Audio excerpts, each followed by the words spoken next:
and I ended up completely collapsing into the timpani, and I was flipping my fin very aggressively. So why did you never learn stage directions? I don't know. Hi, I'm Raylan. This is the Opera Diaries. Today's diary entry.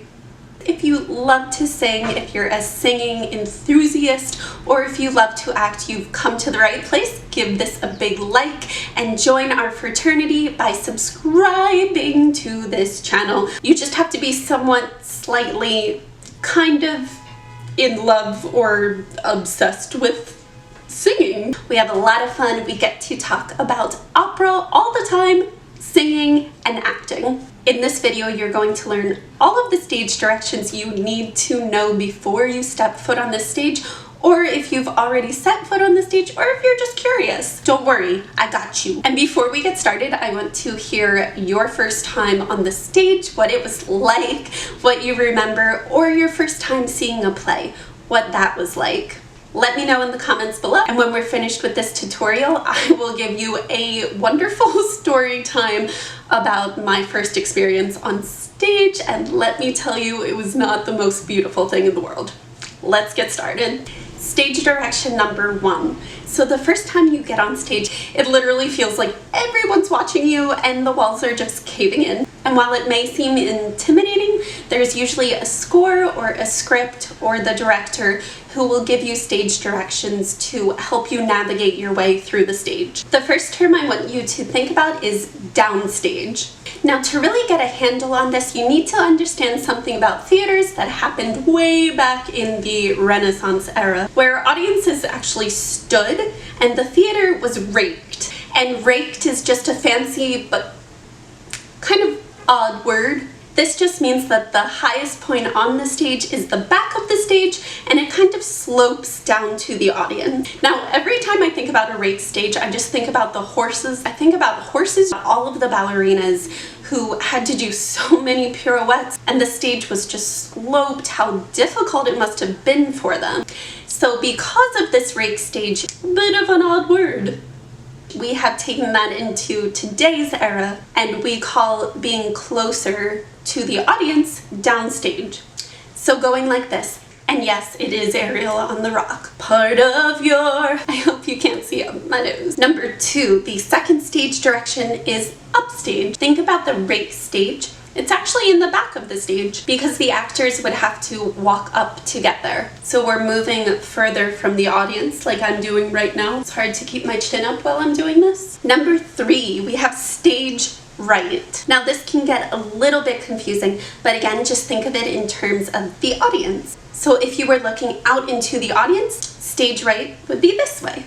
And when directors or a script tells you to do that, means that you are either going or staying at stage right. Number 4, stage left. Now stage left is the opposite. Remember, we are on stage, we're looking at the audience, so we go stage left. Term number 5, and this is where all of the divas come in. We have center stage, which means what you think it means. It's the middle of the stage. I just tried to do that. When all spotlights are on you, it's usually when the main character is singing his or her solo. So the definition of center stage is exactly the middle of the stage.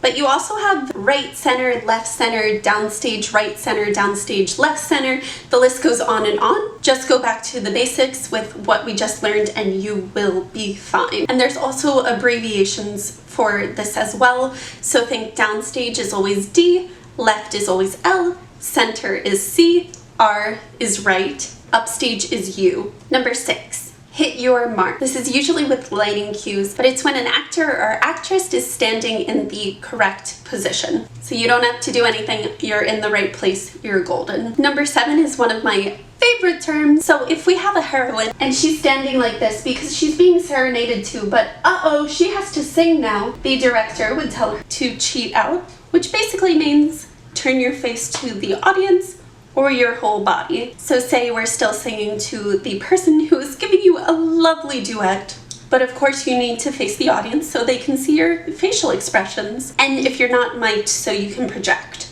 Oh, and before I forget, a very helpful tip is to keep your focus in one spot. You're going to want to look around, you're going to want to wave at your friends, but keeping your eye focused is one of the best practices to have. I usually look at one of the exit signs right on the X. X marks the spot because it's a little above my eyesight and it just helps me focus overall. And I can also use my peripheral vision to look at the orchestra, to look at other actors, and to really make more of a connection. Number 8, we have okay, I just did it. It's called a freeze frame. I feel like I have the best dad jokes ever. Basically what a freeze frame is, think about West Side Story when Maria and Tony first meet. Everyone stays still except for Tony and Maria. So the two main actors are falling in love and they're moving, but everybody else is frozen.